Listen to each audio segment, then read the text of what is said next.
All right, we are live. Hello, everybody. It looks like we have some folks joining us. Good afternoon, everybody. Thanks for joining us this afternoon. We're going to take a few seconds and make sure everybody can get through our virtual door here. We have quite a few people joining us. So while we're letting folks join us, I'm very quickly going to share my screen. It has the agenda on it for this afternoon. And then I'm also in the chat box going to send you all a link to this agenda. So once I stop sharing, you are able to view it. And I'll share it here in a little bit as well. So let me see how we're doing in terms of participants. Wonderful. It looks like it's slowing down, so let's go ahead and get started. Hello, everybody. Thank you for joining us this afternoon. My name is Michelle Bird. I am the Public Affairs Director here at Larimer County. For our meeting, our engagement meeting this afternoon, I'm going to be your Zoom host. That means I'm kind of part facilitator, part IT. I'll be kind of running the Zoom functions in the background, as well as going through your questions and asking questions out loud, helping you guys get unmuted if you want to chat with us. So that's my role here today. And I thought we'd go through, you see several faces on your screen. I was hoping we could go through and do introductions really quickly. So I would like to start with Chief Dan.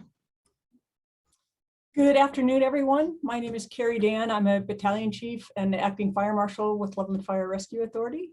And I've been in the fire service about 28 years. I was with Poudre Fire Authority for 17 years, and I've been with Loveland about 10 years. So thanks for the opportunity. Good to see everybody here. Thank you, Chief. All right, up next we have Jeff Schneider.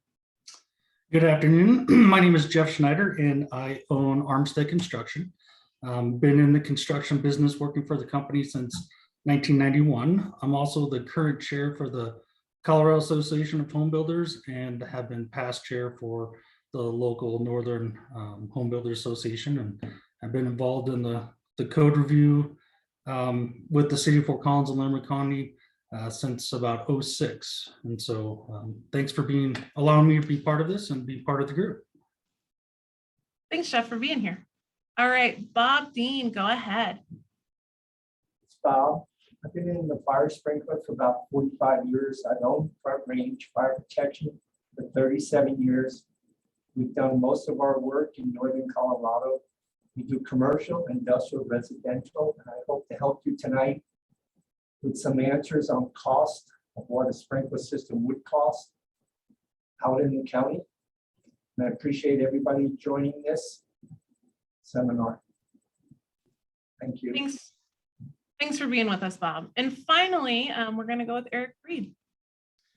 Hi, I'm Eric Freed. I'm the Chief Building Official for Larimer County. So what that means is I'm the Building Division Manager. We do permit processing, plan review, inspections, contractor licensing, and building code adoption. And I'm going on my 25th year with the county, and I'm about 9 years as the Chief Building Official. Thank you, Eric. All right, so before we jump into our presentations from our panelists, I just want to talk really briefly about how you guys, our participants, can engage with us this afternoon. The intent of this afternoon is both to educate a little bit about what's going on, but also to hear feedback. So there's really two different ways this afternoon you can give feedback. One is by using that Q&A box. We're using something called Zoom Webinar. It's a little different than maybe some of you have used before. Most people are familiar with Zoom meetings. You'll notice that Q&A box instead of the chat box.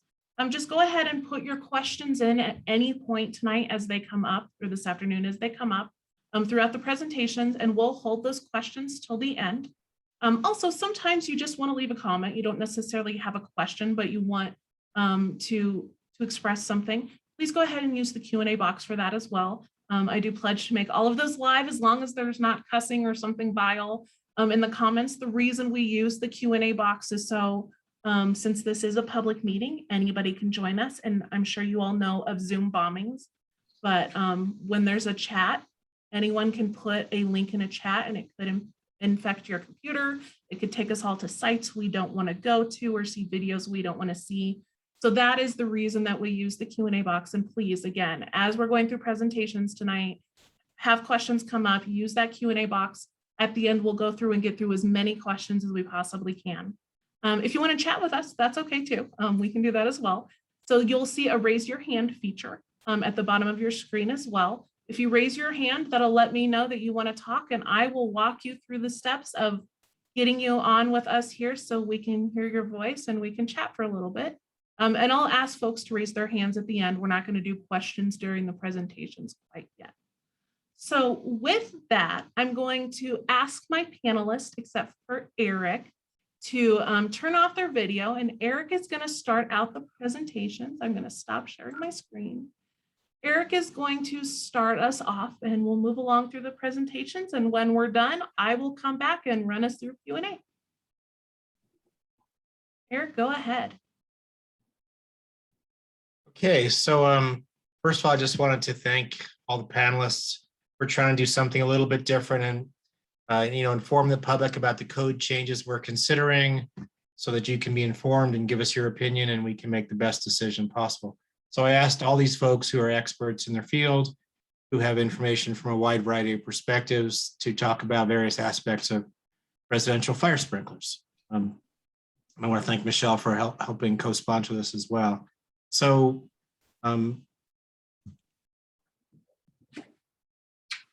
there's our panel, which you already know about. So I'm here basically to set the stage of what is a building code and why are we here today. Some people here may know a lot about this. Some people here may not know very much about this. So excuse me if I'm repeating anything or if I'm going over your head, make sure you ask. But basically every 3 years, a group called the International Code Council publishes a new set of model codes. After national public debate, anybody can make proposals. Proposals are debated, discussed, amended, voted on, public hearings are held, and then eventually we come out with a proposed model code. But that's still a book, whether it's the International Residential Code, which applies to single family homes, or the International Building Code, which applies to most everything else.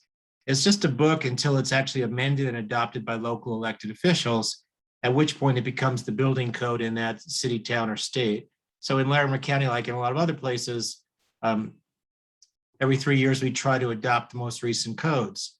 We're currently on the 2018 International Residential Building, etc. codes.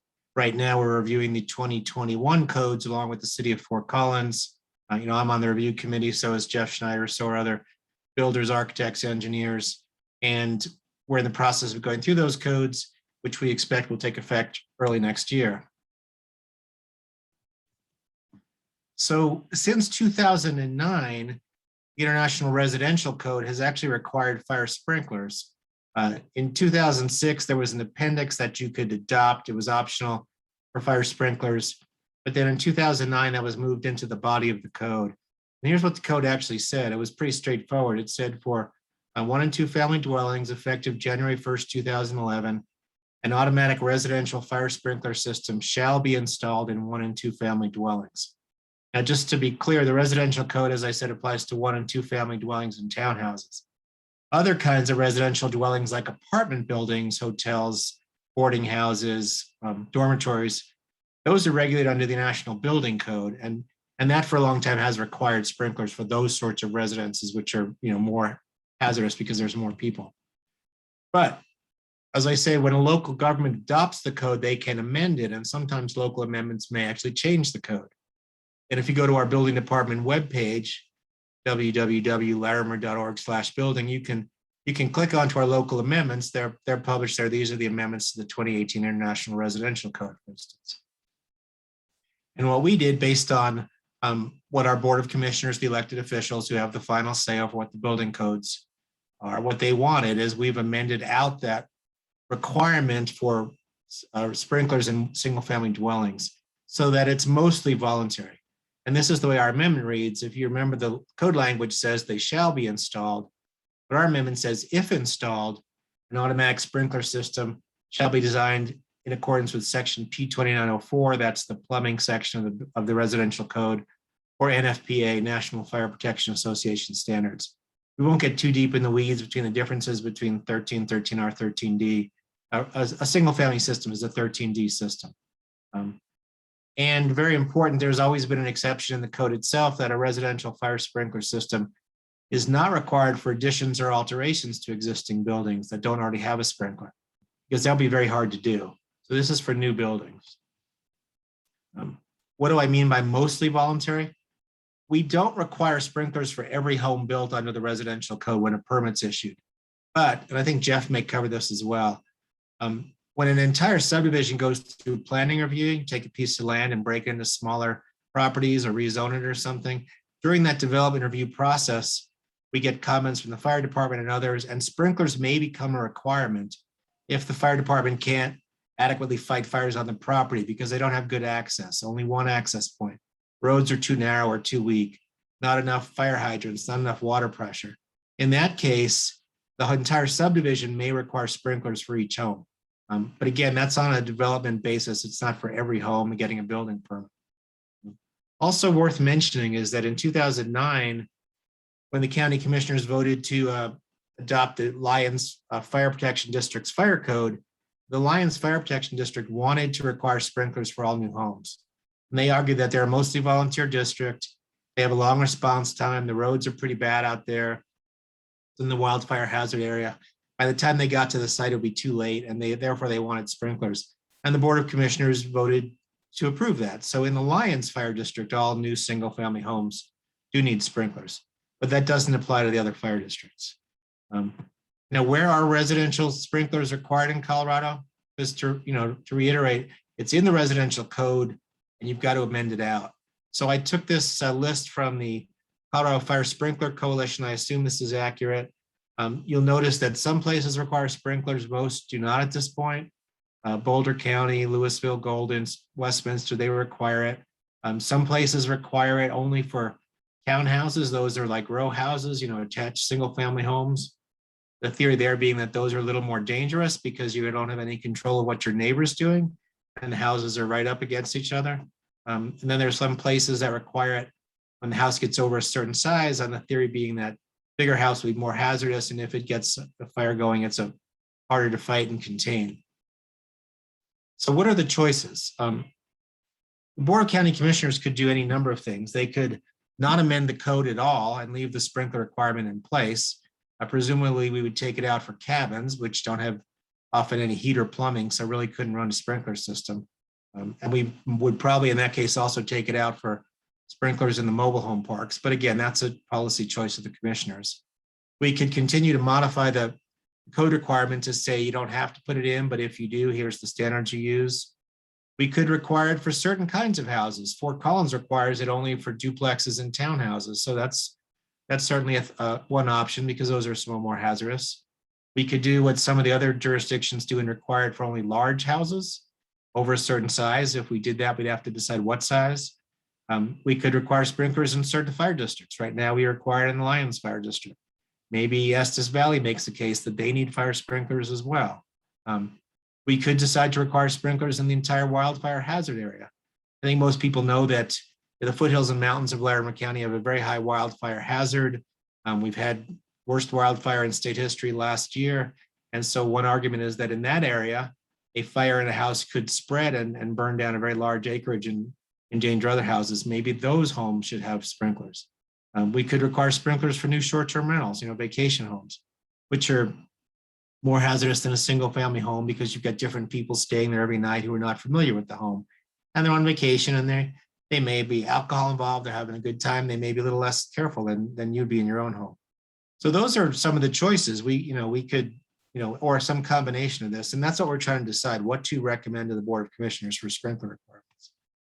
So after you hear the panel today, we're hoping you'll go to our website and fill out a survey that we put on there to get public opinion on what we think are the main questions. There's the website address again, larimer.org/building. Click on where it says that there's a survey that you can fill out right there, and then answer the question on residential fire sprinklers. And I think that's all I'm going to show you for now. I'll go back to this, where do we go from here at the end? But hopefully I set the table and then we can turn it over to Carrie Dan to talk about why the fire service favors residential fire sprinklers. Okay, thanks, Eric. Give me a second here to share my screen.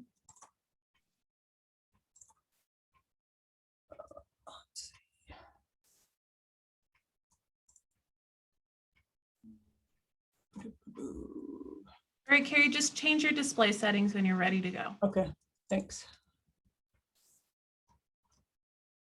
Okay, should be good. Again, thanks everybody. My name's Carrie Dan. I'm with Loveland Fire Rescue Authority. So my presentation today, I'm basically representing the fire code officials within Larimer County. And something that I want to take a look at today is possibly a different perspective than what we typically talk about when we talk about residential fire sprinklers. So again, what we're going to be looking at savings today, or what can be saved. So I'm not going to get deep into technical design or statistics. We could be talking for hours on residential sprinklers, pro and con. And I want to try and keep this simple. Again, there's a lot of moving parts. There's a lot of variables and different factors that are involved with this. And again, I'm just trying to keep it pretty simple, pretty understandable for people. For the sake of time, I've got homework assignments for everybody.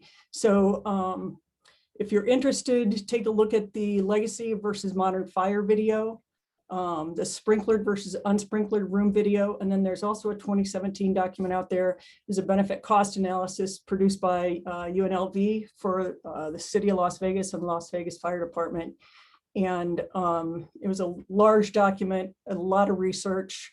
And that was basically the home builders and the fire department and the city working together to come up with a plan that made residential sprinklers doable for the city.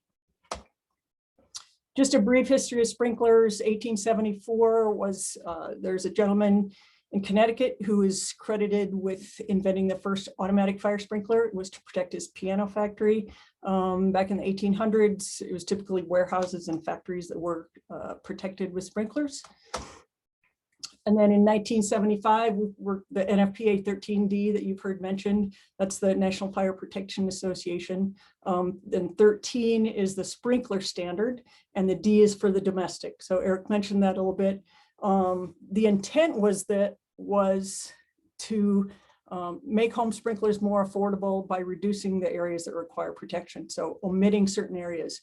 So with commercial sprinklers and NFPA 13, every space typically is protected. For larger storage areas, you can get up to 100 gallons per minute per sprinkler. Residential sprinklers are about 12 to 15 gallons per minute typically. Commercial sprinklers have underground fire lines. Residential sprinklers can have underground fire lines. You also have the option to do 7 to 10 minutes of water. And again, residential sprinklers, you have, because the sprinklers are omitted, some of the sprinklers are omitted, you have fewer sprinklers, you have smaller pipes, you have smaller sprinklers, and that reduces the material and the labor costs and makes it more affordable. The commercial sprinklers, the intent is property protection and life safety. And residential sprinklers, that intent was to provide life safety, to get people out of the house, to help them escape the fire safely. But as I'll talk about here, the property conservation is always a part, also a part for residential sprinklers. So, okay, keep on going here. In the 1980s, as Eric mentioned, the fire code started allowing fire departments to require sprinklers when developments or subdivisions couldn't meet the minimum fire flow and emergency vehicle access requirements. And we have several subdivisions in Loveland, so does Poudre Fire Authority, and other subdivisions. Has entire subdivisions that are protected by sprinklers because maybe we only had a single access point or the fire flow was inadequate. And so instead of saying we don't approve this subdivision to be built because it doesn't meet the minimum life safety requirements, by installing sprinklers, it allows the fire departments to approve that subdivision for construction. And so the past 5 editions, as Eric said, every 3 years, have required sprinklers in the IRC, but most jurisdictions have amended it out due to concerns about cost and then the fear that it would reduce development in the district. So benefits of sprinklers, people know most of these, prevents death and injury to homeowners and firefighters. That's the big one that we talk about. 80% of our fire deaths are in homes in the US. If you have working smoke detectors and sprinklers, your chance of survival increases 97%. And looking in the county, the county is, I feel like, a really good place to start talking about residential sprinklers because we do have a longer distance to the fire stations. So our response time is longer. The roads can be of poorer quality, and a lot of times we have addressing difficulties as well. So in the city, our response time is typically 5 to 7 minutes. The rural district can be 15 minutes or more. Some of the larger rural districts, you know, Estes Valley, Poudre Fire can have even longer response times. Why home sprinklers? There's two big reasons that we look at in the fire service. Number one is what we're putting into our homes right now. And what we are fighting now is basically flammable liquid fires, because our furniture, our carpet, our window coverings, everything we have in our house now is made of plastics or hydrocarbons. And so it's like petroleum. And so fires now are burning a lot hotter and a lot faster than they were 30 to 40 years ago. That is something that is not going to change. So regardless of home construction, which I'm going to talk about in a little bit here, this is something that's not going back. We are not going back to what we used to have 40 years ago. So homework assignment number one, legacy versus modern fire video. This is a side-by-side video comparison. On the left side is a legacy room. The right side is a modern room. The legacy room has solid wood furniture, natural fibers, cotton. The modern room has foam, rubber, synthetic fibers, again, back to hydrocarbons. And the rooms are set up the same. They're the same size. They start the fire at the same time. And on the left, you can see after 3.5 minutes, this is, you know, when I was a kid growing up in the 70s and the 80s, this is what a house fire looked like. This is what it looks like 3.5 minutes in now on the right side because of these hydrocarbons. And so something that used to take, you know, 17 to 20 to 25 minutes to reach flashover, which is the event where no one can survive once you reach flashover, and actually before flashover, but now it's about 3 minutes and 40 seconds. So it significantly reduces the amount of time that someone has to get out. You know, you can't, you no longer have the time to grab your pictures and everything else and get out. Now, once that smoke alarm goes off, you have to get out immediately. Number two, in addition to what we're putting in our homes, it's how much we're putting into our homes. And I don't know if you have noticed, but a lot of garages now, people are kind of using them as storage units. And a lot of homes you see, people don't park their cars in their garages anymore because they have so much stuff in there. We all have more stuff. And this picture here is not uncommon for us to see when we go in homes for medical emergencies, any kind of call that we respond to. And it's called fire loading. And that's the more stuff you have in there, the higher heat output you're going to have if there is a fire. It's potential for a higher risk and severity if there is a fire. Fire loading makes it difficult to fight the fires and makes it difficult to rescue people, and it makes it difficult for people to get out. And in fact, in Loveland, our last 4 residential fires, our last 4 fire deaths were in lower income occupants in hoarding situations. And that is, we're seeing that in other jurisdictions in the county, but that is, that's a significant concern for us right now, is how do we protect low income people? And again, back to my theme of property conservation, even though the intent is life safety, home fire sprinklers still reduce the amount of damage. And the video, sprinklered versus unsprinkled fires, you're going to have something similar to this. So the fire was started near the curtains in the left. The damage went up the curtains, started off the sprinkler right next to the curtains, put out the fire. And then the other room on the right is an unsprinkled room. Same kind of setup. talk about a few sprinkler misconceptions here. Number one, all the sprinklers activate at once. That's what happens in Hollywood. But that is, in actuality, is not what happens. The picture on the left, you have a fire and it's the sprinkler head that's closest to the fire that's going to go off. It's not the whole building. So you have, most fires are controlled by 1 or 2 sprinklers at 12 to 15 gallons per minute. There's not expensive annual maintenance. Annual maintenance is more extensive for commercial systems. The homeowners can do the annual maintenance on their own systems. Leaking is uncommon. In fact, you're more likely to have your washing machine leak than you are to have a sprinkler leak. Smoke detectors and burn food don't set off the sprinklers. And then another one is that water damage from a sprinkler is worse than fire damage. Nothing bothers me more than a news video or newspaper article when they say fire sprinkler put the fire out, but there was a lot of water damage. Well, sprinkler activation, a significant less amount of water than a fire hose to put out a fire. And we say that you can dry, but you can't unburn. We had a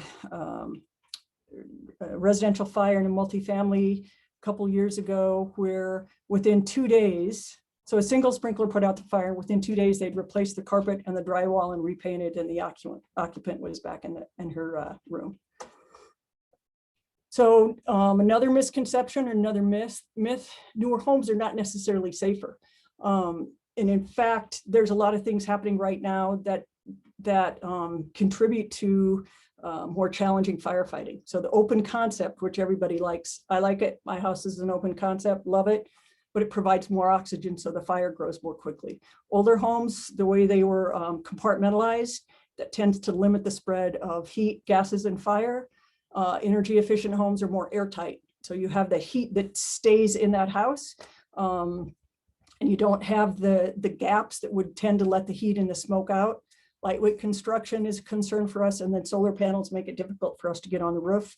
Roof operations or ventilation are very important to us. That's what lets the heat and the poison out of the house to try to make it more tenable for the people inside. And probably the number one misconception or the myth is the cost. So this is an extremely rough estimate. This is soft costs. This is not, I know that there's more factors for home builders involved, and there's trade ups in the fire code. I'm not looking at anything like that. This is just very simplified. If you look on the left-hand side, so the median cost of a home in Larimer County last year was $489,900. We're going to round it up to $500. You can do a conventional, you borrow $400, the amortization for 3% fixed, you come down to about the PITI is $2,106. If you go with sprinklers, and we're estimating 2% of the cost, so now you're borrowing $408 instead of $400, $1,720, $300 for taxes and insurance. Typically it's a 10 to 15% reduction. I just use 10%. So now you're at $2,128 with a $21.72 increase.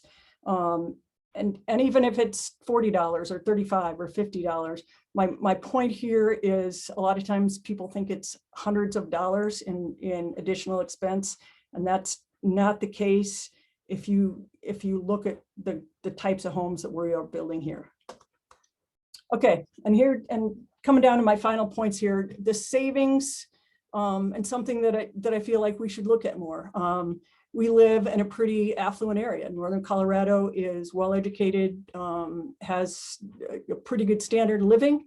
Fires are socioeconomic. We don't have a lot of fire deaths, and that's a really good thing. However, there are a lot of other costs that we don't look at, and we need to take them into consideration.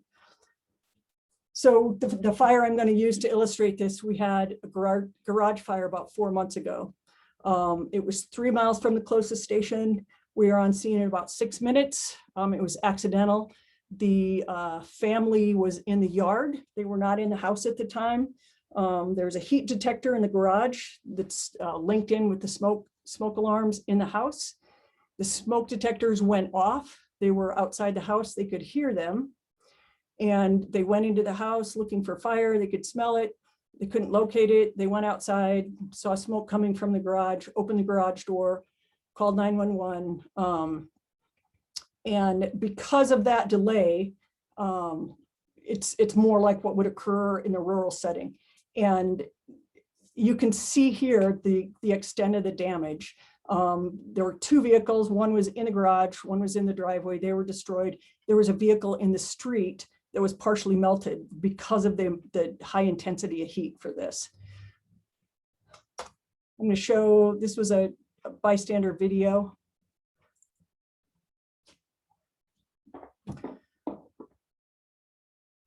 So this was several minutes into the fire, and you can see some flame up in the attic space and the smoke from the roof. The fire separation between the garage and the rest of the home did a great job in slowing down the fire, but then once it got into the roof, it spread throughout the house. And that's the car in the street that started burning as well. So I was out there last week and actually spoke with the homeowner again today. So they're 4 months in and they're still doing deconstruction.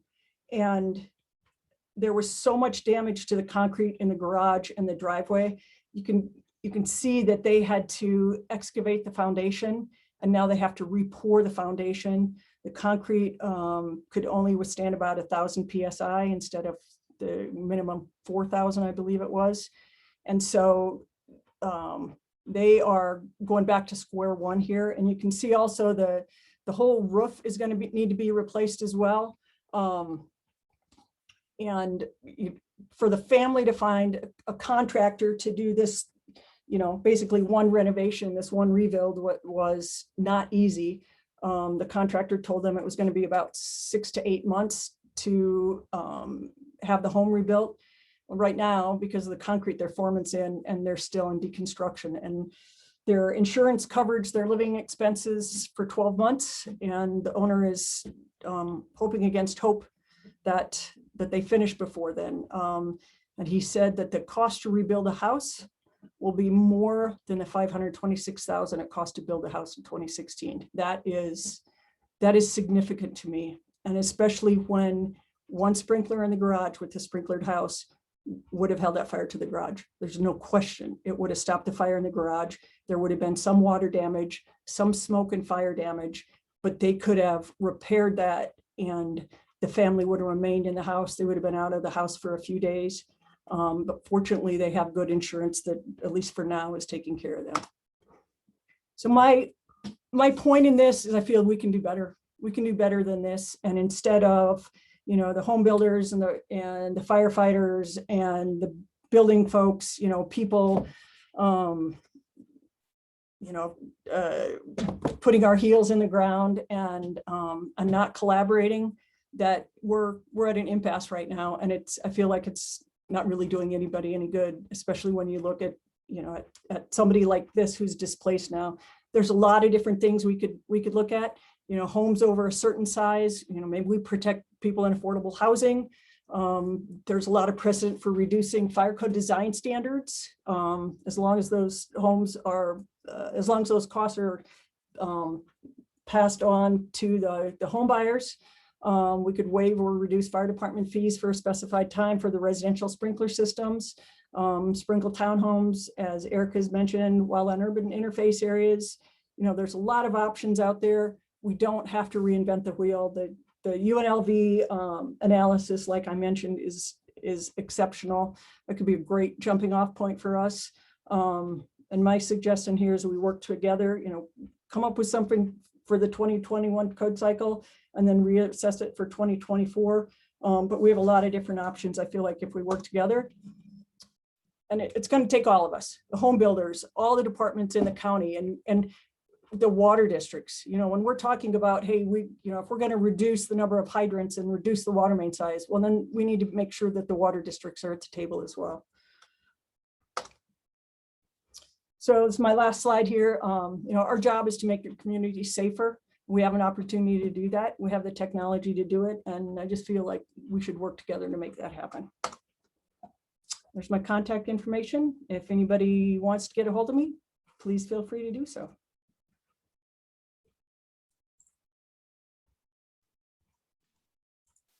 Thanks, Carrie. I think we're going to move on to Jeff now.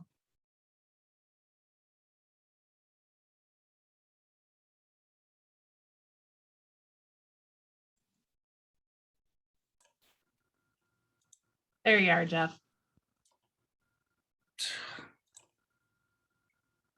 Sorry, my computer's acting strange. That's okay. That's what computers do. Go for it. Let me share.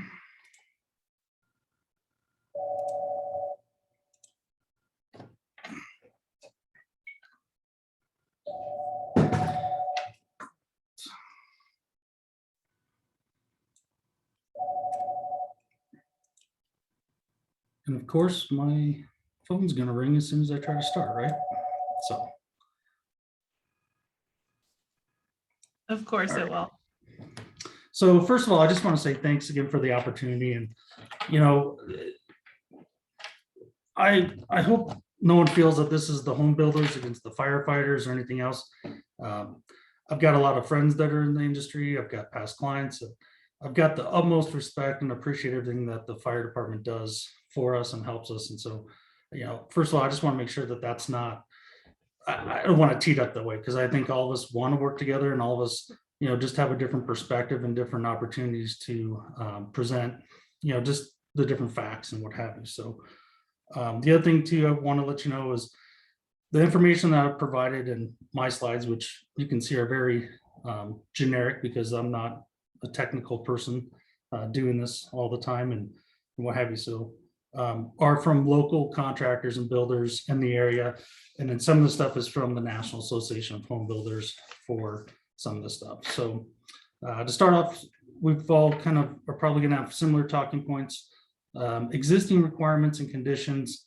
Some neighborhoods require, like we've talked about, depending on distance from hydrants, water pressure, subdivision restraints.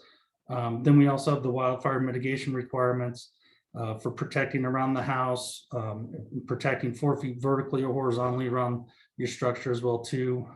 One thing that's interesting to talk about is when sprinkling homes in the wildfire area, if there is a forest fire, they're putting sprinklers around the outside of our house to try and protect it. So I thought that was kind of ironic or humorous to, just think at it and use as a, as a talking point of it's about inside and outside protection. And then part of it too is, with the existing requirements in the high risk areas and what have you, is there a problem that we're trying to fix? I understand we're trying to save lives and everything else. There's a lot of pros and cons to it. I'm not going to disagree with that, but what are we honestly trying to fix? And I think there's been a great presentation by Carrie with some of the concerns, and I think we need to talk through some of that stuff.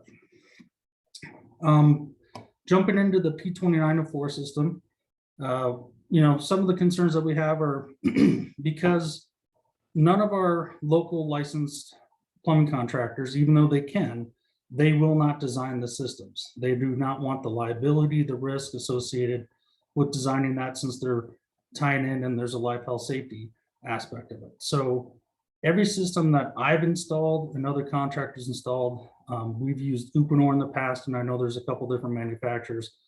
But with that, Uponor requires a minimum of 70 PSI for their systems to meet the flow rates. And so, but there's no water district, municipality that will guarantee a minimum water pressure.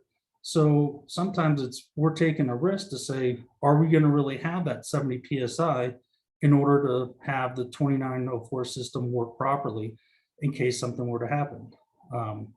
Most of the districts we can, but again, there's no guarantee about a minimum pressure. And if they would even say, hey, we'll guarantee a 55 PSI for the pressure, we could design our systems to accommodate that to where everyone also is protected and what have you. So the one big concern and the realistic concern is that 2904 systems probably won't be used in the rural areas, because with the need for wells, because of water supply, a well cannot handle the supply needs and the pressure needs that a P2904 system is. So most of the rural areas are going to have to depend on a 13D system, which has its pros and cons too.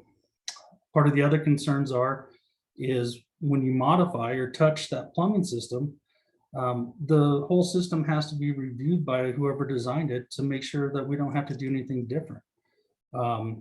So anytime you change a faucet out, or if you say don't finish a basement when you build the house and also finish the basement, that whole system has to be relooked at and redesigned to see if something else has to happen to make sure that all the flow rates can be guaranteed for the whole area now. The other issue or concern is with inspection. So with the 2904 right now, the building inspectors are the ones that are inspecting the design at our rough end inspections. And then all we have to do is write a letter or say that we're meeting the requirements for the flow for the design. I've worked with multiple inspectors in Fort Collins, and we actually run tests to guarantee it while they're doing our rough inspections, just to be able to prove it, but then we still submit all the documentation.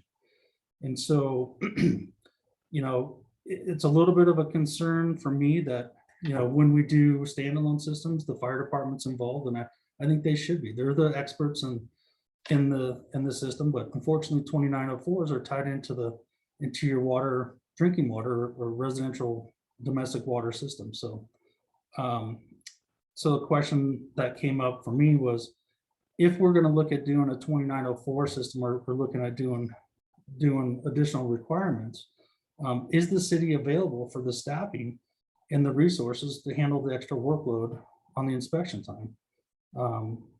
And then how can the county confirm flow rates if they're not done by, you know, an inspector? And you know, we're a trusting society, and I don't think anyone is trying to do anything wrong, but it's not hard to make sure that you're meeting your flow rates, even if you're not. And that's not going to help anyone at the end of the day from a life health safety. So some of the different costs.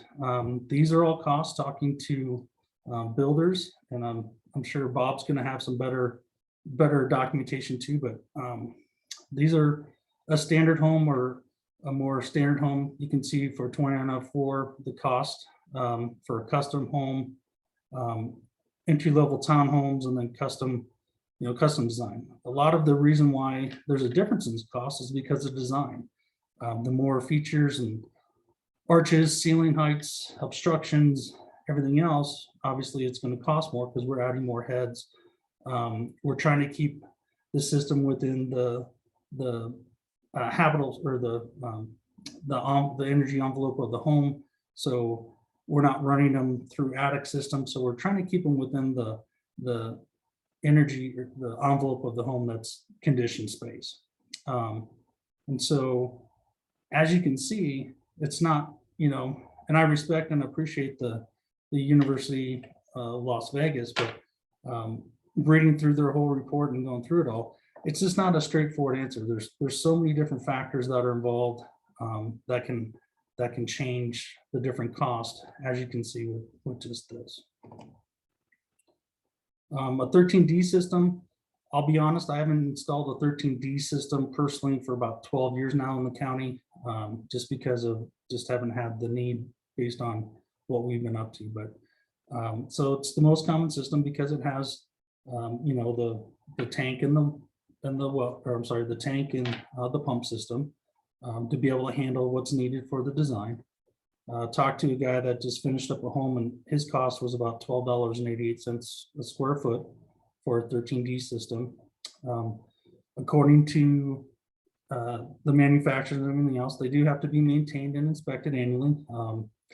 I did have one client, and I know of a couple different people, but one client that did not do his annual inspections and forgot about it. He had a glycol system. That glycol system, after about 5 years, ended up freezing. The glycol just started to not function and operate like it's supposed to. And unfortunately, that system did break, and he had to have mitigation work because of that system failing. I know there's different neighborhoods in northern Fort Collins where they are required, and the homeowners, because there's been a lot of failures, unfortunately, have turned them off.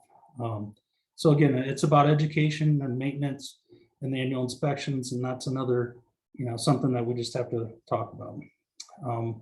One of the questions or concerns that I have, it's a known common practice for first responders to turn off the gas and the power. But if we turn off the power, we're turning off the system as well too. Fortunately, I hope that, education happens. So when the horn and strobe is going off, that they know not to shut the power off. But like I said too, there's, freezing because of our climate, and especially when they're installed in attic spaces or unconditioned spaces, there is a concern, especially if we're not doing the annual inspections. And you could do a dry system as well too. So there's different opportunities, but there is a concern too. So this statistic came from the National Association of Home Builders as of the end of last year. So for every $1,000 that a price increases, you lose about 200,000 people that can afford to buy that home. And so part of the concerns with that is when you can't afford to buy a home in your area, what happens? You drive until you qualify, is the phrase that most people say. And that's going against some of our bigger policy goals that we have in Northern Colorado to try and reduce greenhouse gases or carbon emission goals that we have. Air quality is a big concern right now. So the more people are having to leave our area because they can't afford and having to drive into, the west side of I-25 in order to work, it's just, it's going against some of our bigger policy and our bigger goals that we're trying to have. The other issue that we deal with all the time is a lot of homes that are designed, especially the larger homes. Not all the decisions have been made as far as final finishes. And so you think you only need 2 sprinklers in one space because of coverage, but then they add a ceiling fan or obstructions, and then you're starting to add more. And then obviously that just also increases the cost. Talking to my past 2 clients that I have, that I installed sprinkler systems, the 13D systems in their homes, I asked them, how much money do you save? One said $250 a year, and the other one said $650 a year. So it works out from my calculations about a 1 to 4% annual savings. So it's not a dramatic difference in savings. Respect the fact that, how do you put a value on a life, but it's also how do you have people that can afford to be where we're at as well too, and live within our community. So that's pretty much it. My contact information, if anyone's got questions for me or want to contact me directly, and I just want to thank the county for putting this on. It's a hard conversation. I agree. We all need to work together and figure out a solution. And maybe it is taking, baby steps and looking at, what can we do to benefit, where's the highest risk? What can we do? The irony or the sad thing is that Carrie's right. That usually families that can't afford the purchase homes with sprinkler systems are the ones that are buying the older homes that aren't protected. So we're not fixing the problem by putting sprinkler systems in. We're actually making the problem worse, because the more expensive homes become, the less that the people can afford to purchase those new homes and be able to have that. One thing I will say, out of respect, with older homes, we also look at outdated appliances, the technology. A lot of times there's space heaters that are involved. There's the wiring systems that are causing problems. That might be a bigger risk than actually, the main reason for home fires. My understanding is because of unattended cooking appliances. And based on what I've read, the smoke alarms, ingress windows, the requirements for those has made a dramatic difference. And, that's a huge step in the right direction. But I do thank everyone for their time, and I'm happy to answer any questions after we're done. Jeff, thank you so much. We really appreciate you being here. All right, for our final panelist, we have Bob Dean. Bob, you got to unmute yourself. There I go. And you're good to go. Sure. Thank you for the opportunity to be here to help and answer questions. I'd like just to explain a couple of things. Number one, this is my second panel I've been involved in. and having fire sprinklers. It had the city of Loveland. I was on a panel for 2 years. At the end of the day, I voted against residential sprinklers. I've been in the industry my whole life, but I didn't think it fit in the city where we have response time and good water. One of the things that looking at this, we do have an issue in the county with response time, and we do have an issue with water supply.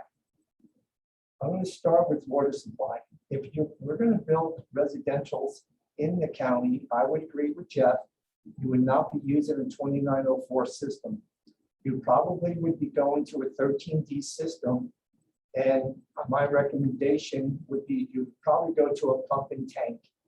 Using a pump and tank, it gives you a 10-minute supply, and hooking it to your domestic water, you actually probably have over 30 minutes. By that time, the fire department could be there, and they have the capability to hook into what we call a fire department connection to give you more pressure. One of the things they asked me to do tonight is talk about cost. I watched on the screen tonight different pricing. We've been installing residential sprinklers for 35 years in Larimer County. Today's pricing, we use most of the projects we're doing is a pump and tank. One of the reasons we use a pump and tank, the cost is from $5,000 to $5,500. If you're in the Elko Water District, they charge you $5,000 just for a fire sprinkler tap. So by putting a pump and tank in, you get two things. You get better pressure, where you're able to use what we would call a concealed sprinkler head. It's more of a finished sprinkler head, and you do not have to run a water line. So at the end of the day, it's probably savings from and any issues of running the water line.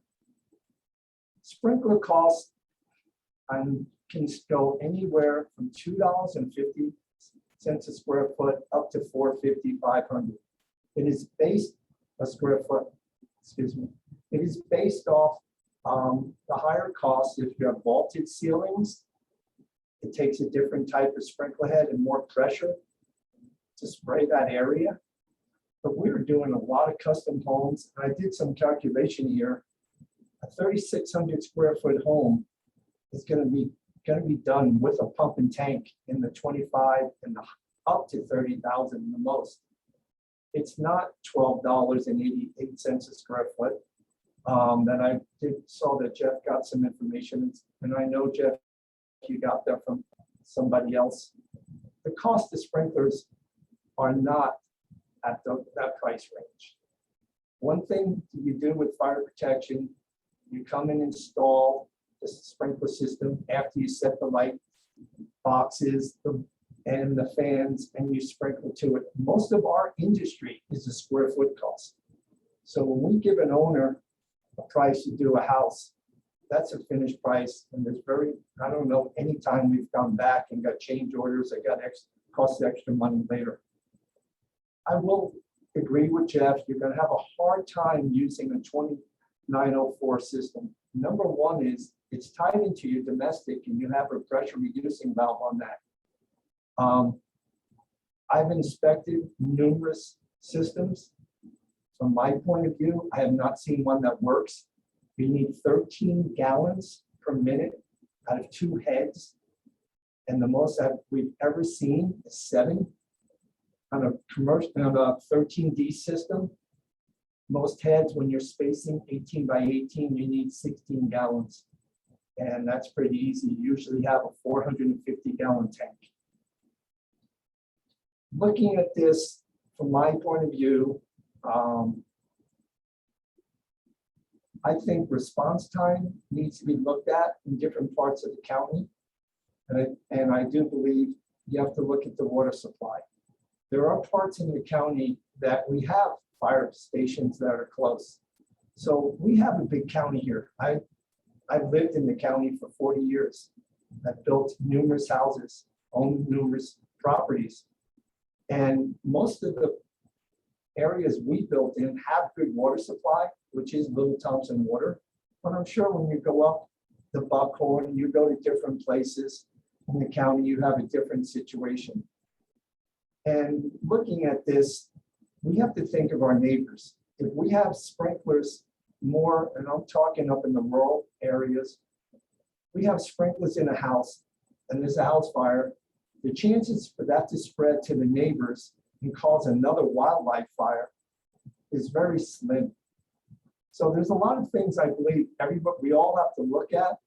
And I don't agree that we should just say you need to put sprinklers every place in Larimer County, because I think there's a lot of things we need to look at, and it really does come down to the response time, water supply. I'm going to stop there because my job really was about cost. I feel very strong about life safety, but I feel very strong about cost. And I agree with Jeff. We got to think about this whole thing and really look at different parts of the county, what should have probably different requirements than some others. Thank you. Thank you so much, Bob. And thank you to all of our panelists for your insight and your presentation and being here today to have this conversation. This is how we have the best outcomes when we're all able to come together and talk. So with that, I first want to start with a question for the folks that have joined us. You can see it's actually in the answered part of the question and answer. And I want to make sure all of our panelists who can come back to me now, turn your videos back on. Everybody gets an opportunity to answer the first question. Someone who doesn't speak residential fire sprinkler, I will do my best here in answering or asking this question. And I know Eric put a response already in the question and answer. I'll let him if he wants to elaborate any, and then I'll go to you all. Bob, it's about cost, so this is a good segue. The question comes from Morgan, and Morgan says, what is the case when reviewing plans? The building official determines that a standard 3/4 inch service is not adequate, and that you need to upgrade to a 1 inch or 1.5 inch water service to meet the design standard.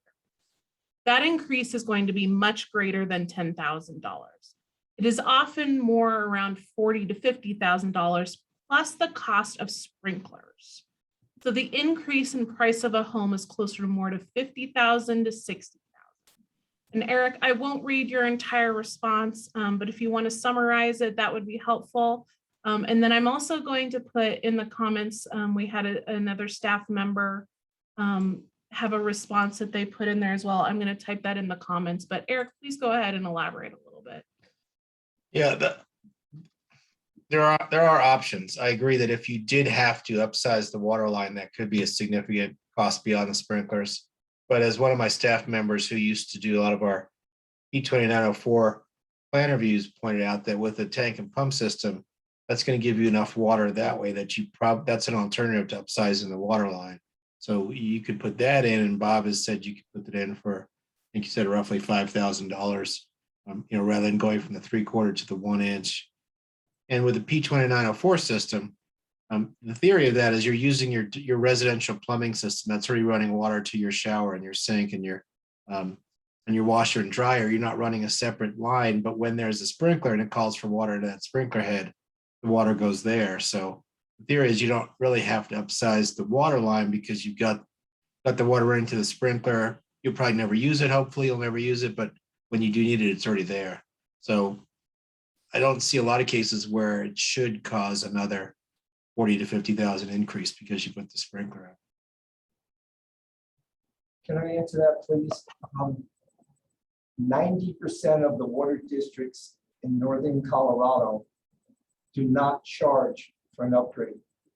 And when you need an upgrade from a 3/4 to 1.5 inches, that's because of the number of gallons you need to flow the sprinkler.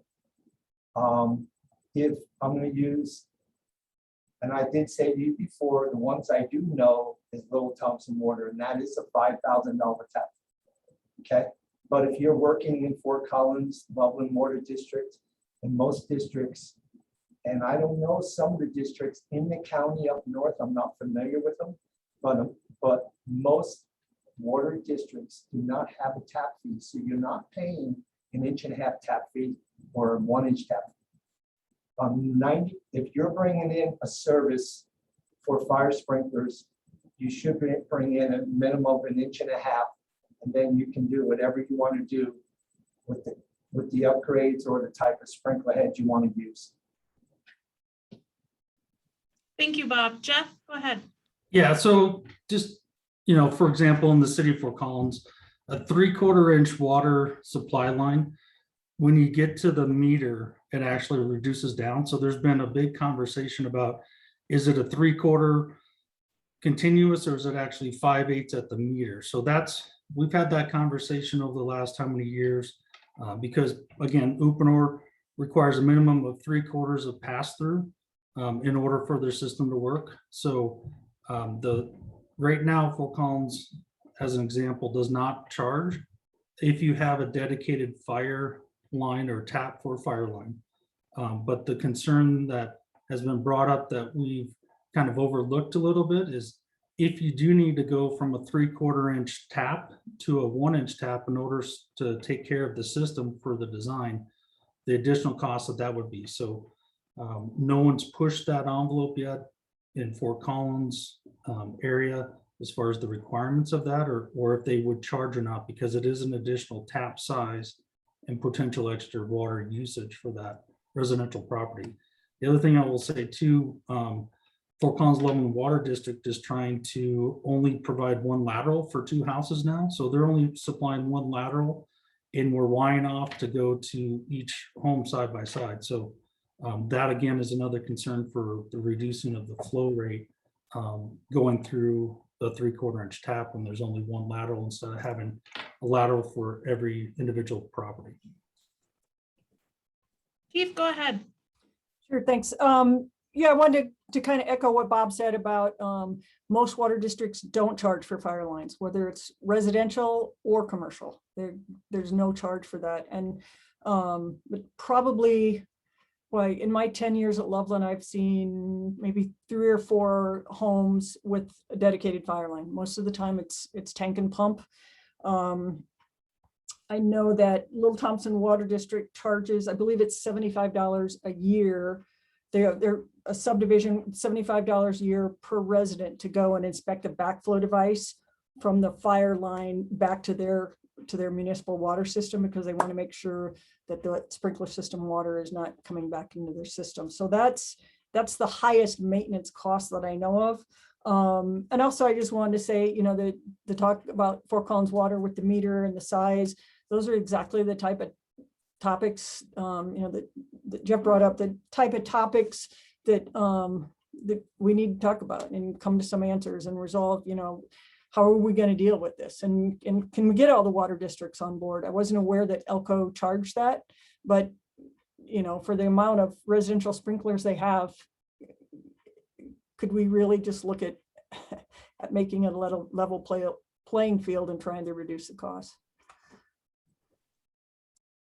Thank you, Chief. Can I ask a clarifying question? I know that there's someone on here who made a comment, but I just want to make sure we're all clear on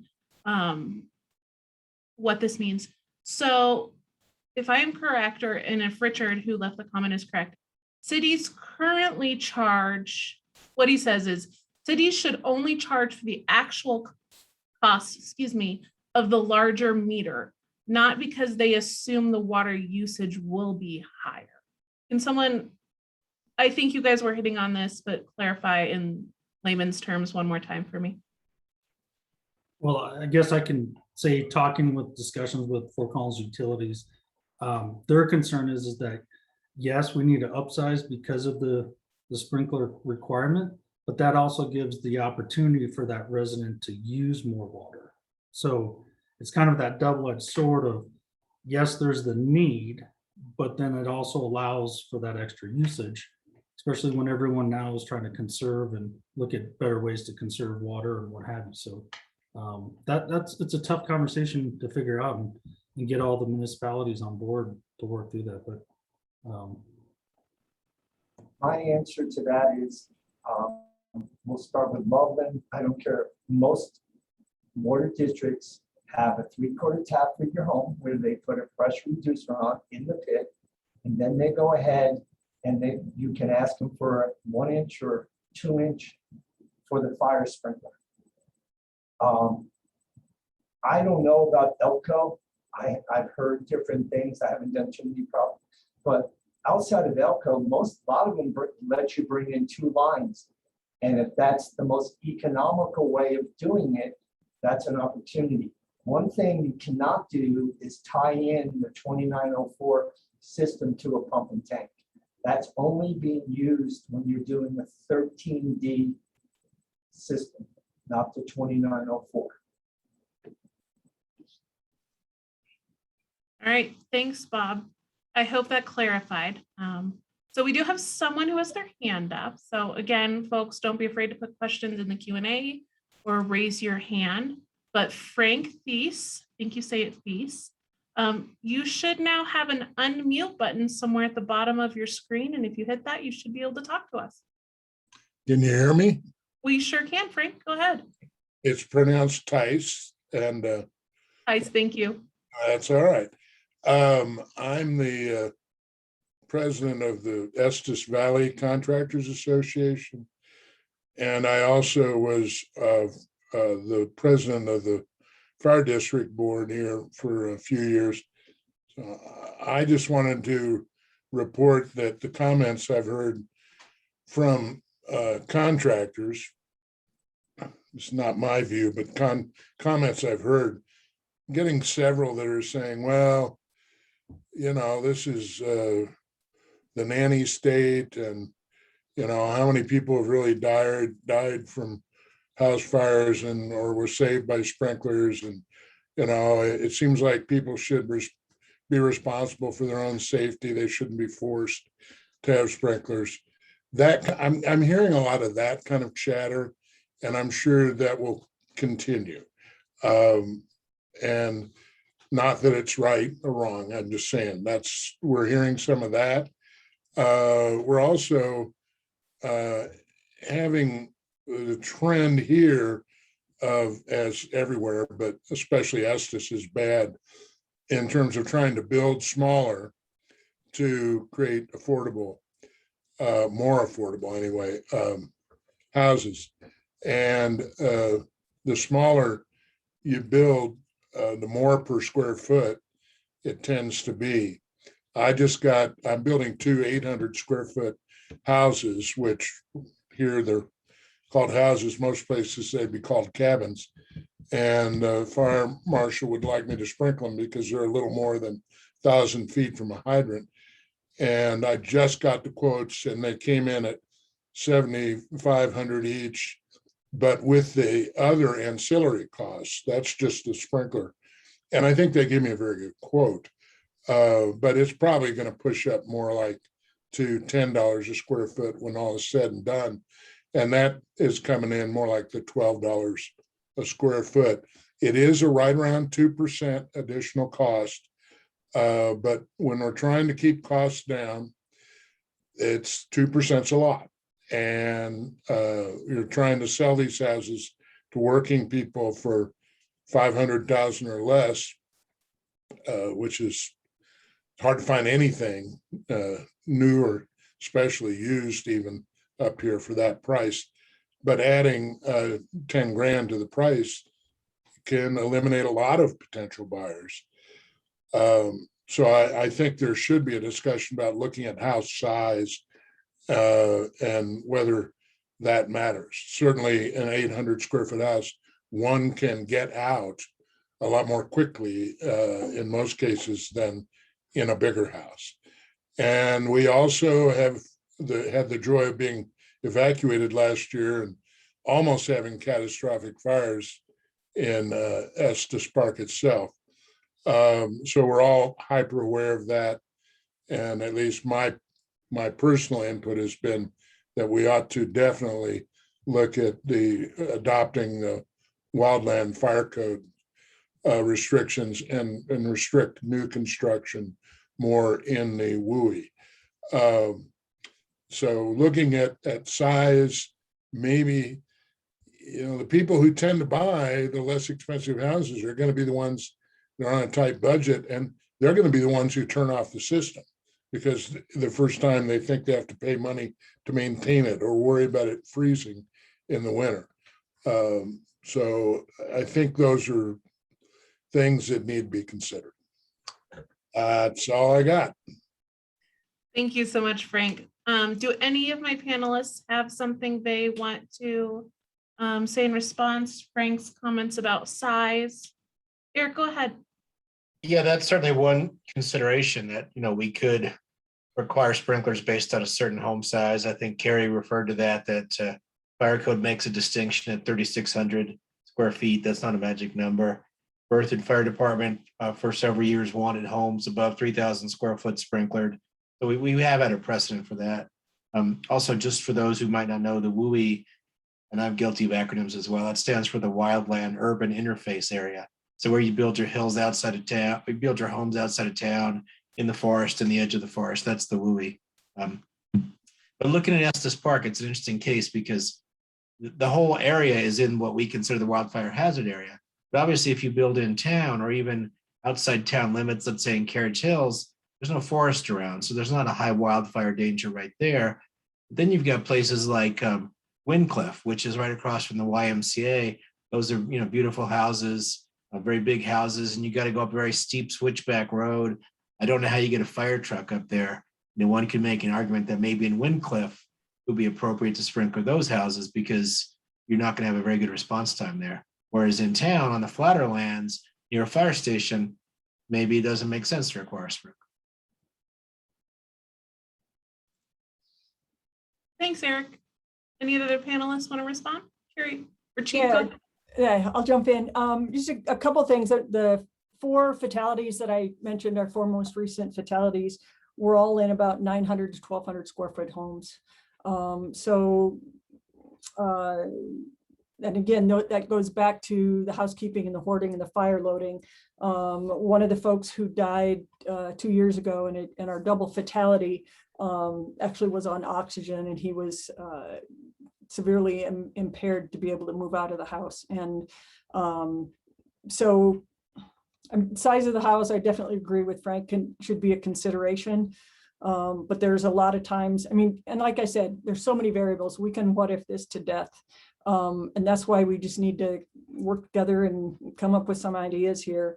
And I agree too with the, people should be responsible for their own safety to an extent. But again, going back to what we're putting in our homes right now is those are fires that the firefighters, we're not going to win those fires. By the time we are bunkered up and responding from the station, most of the time a single family residential structure has already reached flashover. So regardless of the size of the house, regardless of someone being responsible for their safety, what is in those houses is what's setting us up for a real difficulty in being able to save lives and property. Thank you, Chief. All right, if my other panelists don't have anything I have another hand up. So I'm not seeing any of them chomping at the bit. So we're gonna go to David Wolf. Hi, David. I think you should be able to talk now. Hi, thank you. Yeah, this is David Wolf, from the fire chief in Estes. And just wanted to thank the panelists for participating today and sharing some of the points that were brought up. Since Estes got mentioned a couple of times, a couple of points I just wanted to share. I think Chief Dan's points about response times are spot on. We are primarily volunteer district. Average response time is 6 minutes from the time we're alerted to the time we get an engine out the door, plus travel time, and to deep pockets of our district that can be upwards of 10 to 15 minutes. So we are looking at significant threats there. And as was mentioned by Eric and a couple others, we have different threats in different parts of the district. And I think that's an important part of this conversation, rather than taking a blanket approach. The areas where we can't get access because of difficult lots and steep grades are areas that we should be talking about differently than areas that are in the commercial core. And while I appreciate some of the arguments that have been made and points made about costs, median home price in Estes Park right now is over $600,000, and it's not because of sprinklers. Costs are going up, buyers are there. regardless of these safety features. And so if we're going to sell houses at $750,000, I'd rather sell them a safe house at that. And so I think that some of the cost pieces are worth discussing, but it's also separate from this conversation because that's not what's driving our costs up here. The tap fees and conversations with our water districts is incredibly important because that is significantly higher cost when we start talking about those things. But I think the tank and pump model is also, as has been discussed, one of our solutions. So I appreciate the points that have been brought up, and we are certainly in support of having this conversation and continuing it. Thank you for joining us. Panelists? I think they're just, thank you, David. All right, so I can't do two things at once, so bear with me. Cheryl has her hand raised. Cheryl, I'm not going to attempt to say your last name because I know I'll say it wrong, but you should see a mute button at the bottom of your screen. All right, looks like you got it. Go ahead. Yeah, my name's Cheryl Pogue. I'm Oh, on the board of directors with the Crystal Lakes Road and Recreation Association. I've also been with the fire service for 42 years.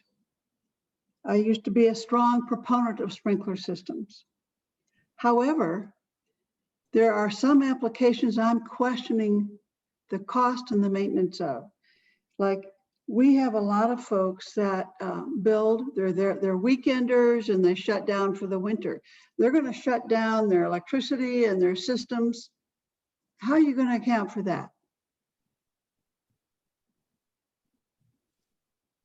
let me see. Anyone have a response to Cheryl's question? I will. Bob, thank you. Cheryl, that's a great question. And we do get calls sometimes on where we have a sprinkler system, but you have to shut your plumbing too. And if you don't shut your plumbing, that's going to freeze and run. Fire sprinklers need, code is, and the way it's designed, to be 40 degrees and higher. Shutting down a house below 40 degrees, I would think, is not practical. I have homes in the area outside of here that we keep our homes about 50 when we go away. But one of the things I've watched, I've seen people shut everything down, and I agree with you, but I've seen the plumbing and cause as much problem as the fire protection. The one thing the fire protection has a horn and light on. So normally if something breaks or runs, there's an indication that there's a problem compared to if a plumbing freezes. It's a great question, but I think the homeowner has to understand how to deal with their home. Thanks, Bob. And then Eric, my, go ahead.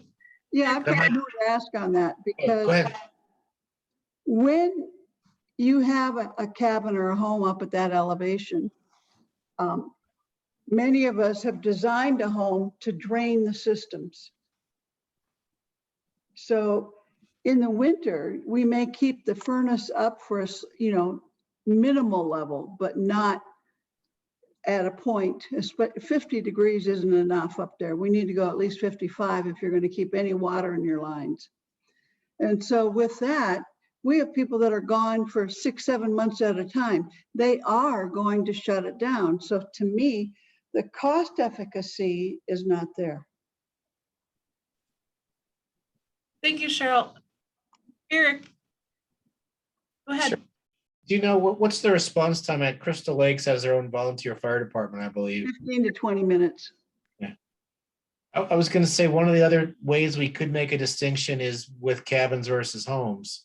And under our building code, we treat cabins differently. So a cabin doesn't have all the things a single family home has. It either lacks a primary heating system that can keep the house warm even when you're not there, or it lacks a permanent plumbing system or commercial electrical system or sanitation system or something. And so if you're not going to heat the home in the winter, or it can't be heated because you're just heating with a wood stove, then yeah, you have to drain the plumbing down. So probably in a case like that, it wouldn't make sense to require a sprinkler. But in a single family home, if we choose to require them in all single family homes, then at that point they would have to keep the home up to, let's say, 55 degrees. So the the water doesn't freeze and the sprinkler system wouldn't cause problems. Yeah, and what I'm saying is that we have a lot of people that have full systems and they're there from roughly April to the end of October. Then they're gone, totally gone. They fly down to Phoenix or Florida or whatever else. So they shut their systems all the way down. So now you want them to put in the systems that would require them to keep their systems up. And I don't think that's going to be beneficial for groups like that, whether it's a full-size home or not. Thanks, Cheryl. Can someone clarify to me what if, let's pretend in the future, some type of residential fire sprinkler enforcement was enacted. Would there be grandfathering in? How would that work for houses that are already built, Eric? Or Jeff or Carrie or Bob? The requirement would only apply to new homes being built. It wouldn't be a grandfathered requirement. You wouldn't have to go back and add sprinklers to existing houses. Yeah, and the reason I'm asking is we're at 50% build out, so we have a lot more building to go through. But I'm very concerned about putting this kind of a requirement in when they're truly summer homes, but they put all the systems in. Sure. Well, Cheryl, oh, go ahead, Chief. Yeah, Cheryl, I'm not sure, but is there like a typical size? Are these 1,500 square feet or 3,000 or 4,000? I've been to Crystal several times, but is there a range that they tend to be? I would say the range, because we have minimum square footage runs from 600 square feet to probably 3,600 square feet. So it's a pretty big. Bob, go ahead, please. One of the things you are allowed to do is in a 13D use antifreeze. So there are homes that fit what Cheryl's talking about, fits that criteria, that we've had to go in and we just put an antifreeze system. And I have one in Nebraska, and that's what I do because we're not there all the time. So we've installed an antifreeze system in that home. What Jeff brought up before, and I would agree with Jeff, it's a maintenance, and Jeff brought, and that's a good point, but it's not that great of a maintenance, it's not that many gallons. And that's where, as you buy your home, the warranty, and you walk through it, but I've used antifreeze in 100 homes, and I don't know one of them that's ever frozen, but I do know that I've had to go back usually 3 to 5 years, and we go drain the antifreeze. We don't put new in, we just add to bring it back up to a -25. And you're talking less than $1,000 in a home every 5 years to bring up antifreeze. But you have the option to do antifreeze. I would agree that things that are 1,000 square feet, that's not probably practical for fire sprinkler. I feel that they're not practical. But what I would do on that is work with smoke alarms. And the one things we should do is have an alarm on the outside of the house. If a smoke alarm goes off, it has an alarm and wakes up people that maybe if there was a problem, others can help get the person out of the house. It's a very cheap way, I shouldn't use the word cheap, efficient way to save people's lives. And we can use smoke alarms. And I think as we look at this as a panel and as a community, we should look at how we can do things that are inexpensive and still save people's lives. Gives them that opportunity. And Bob, I'll tell you that we have 1,564 lots. We've had more, but these are consolidated lots now. And we have like 200 people that are year-rounders. So the alarm issue, they're pretty diverse over a 5,000 acre subdivision. Sure. So Cheryl, I'm gonna go to Jeff. He has something I think he wants to say, and then we're gonna look to wrap up. We're getting close to 5 o'clock here. So Cheryl, thanks for your comment. And I know they've all taken note and we're thinking of solutions. Yeah, of course. Jeff, go ahead. So one thing I do want to clarify too is if a 2904 system is installed, there's not the requirement for horn and strobe like there is for the 13D. So that might be something to look at as additional requirement if a 2904 system is installed. So currently that's not a requirement, but might be a good opportunity to look at. The other question I had for Carrie in that aspect too is, looking through the data, how many homes catch fire because of homes being unoccupied? So if the home is unoccupied, are the chances of a fire higher or lower? And this is the fun part of the job, is playing devil's advocate to try and really get to the details of the conversations too, and think through all the different points. Yeah, I agree with you, Jeff. I said I was going to talk a lot about statistics, so that's my disclaimer. I don't know anecdotally, and I can look at numbers. Anecdotally, if it's an unoccupied structure, it's typically an arson fire, and occupied versus unoccupied is significantly lower, commercial and residential. So it's like, and I wish I would have thought of this, but years ago, someone came up with the saying, buildings are safe until you put people in them. So most of the time, unoccupied buildings are not a risk like an occupied building. But if you would like, I'm happy to look into that more for you. No, it's just to try to help answer the question too about, again, it's a bigger conversation that I think all of us need to continue to have about where's the need and requirement, and how buildings are built and how they're maintained and occupied too for the different areas of our county. It was a great question, Jeff. With that, we have 4 minutes left. So Eric, can we talk really quickly about next steps? And then right when you're done with that, I'm going to ask panelists if they have anything more to say. Yeah, let me share my screen one more time. Please do. I can find the right screen. Okay, so where do we go from here after the webinar? Well, I think I mentioned that we're meeting with City of Fort Collins and looking at all the codes. Those meetings should wrap up this month or the very beginning of next month. We do have that survey on our website. I hope people will fill it out and let other people know who might be interested, whether they're contractors, fire service people, affordable housing advocates, regular folks, whatever. We'll try to gather all that input and see what people are saying. And then, I guess we'll have to try to continue this conversation, because really it's not fire service versus home builders versus the building department. We're all trying to figure out how do we get the most safety at the most reasonable cost. And it's going to be up to me to draft what I think 2021 code amendments should say around fire sprinklers. Then it goes to our Board of Appeals. We have a County Board of Appeals consisting of experts, and they vet our codes. From the Board of Appeals, it goes to the Planning Commission and the Board of Commissioners probably in December, maybe January. So somewhere in the next, let's say 6 weeks, we have to make a decision as to whether we think there should be a residential fire sprinkler requirement and what it would be if so in the building code. And then once we come up with the code and the commissioners adopt it, then we would have a couple of months hopefully to notify the public, on which we try to do anyway. Here's the major code changes coming in the next year. Here's what you should think about. Here's where you can get more information. And the code would take effect sometime, maybe February or March 2022. We were shooting for January 1st, but that's not really possible at this point. I think mostly because of the energy code changes. So people can certainly also contact me with any additional, and I should have put my contact number on there as well. But if you go to larimer.org/building and scroll down to the bottom, it lists all the staff, including me. So we'd love to hear from folks, and that's where we're going from here. And Eric, just so you know, I did put the link to the survey in the chat, so folks can definitely go and engage that way. Do any of our panelists have any other kind of final words to say real briefly? Chief, go ahead.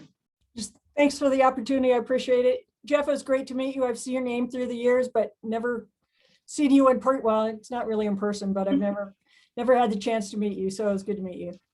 Oh, absolutely. And again, thanks for letting me be part of this, Eric, and asking me to be part of it, and be happy to be part of conversations moving forward too about the pros and cons and what we can come up with. And thank you, Bob, and thank you, Eric, and thank you to our participants today. There's a lot of things you could have done on this Tuesday afternoon, so we appreciate the time you spent with us. Thank you for the engaging questions, the thoughtful questions, and please do, that survey is kind of our next step, so please reach out engage in that survey, submit it so that we can hear what you guys think. And with that, I wish you all a happy Tuesday evening. Bye.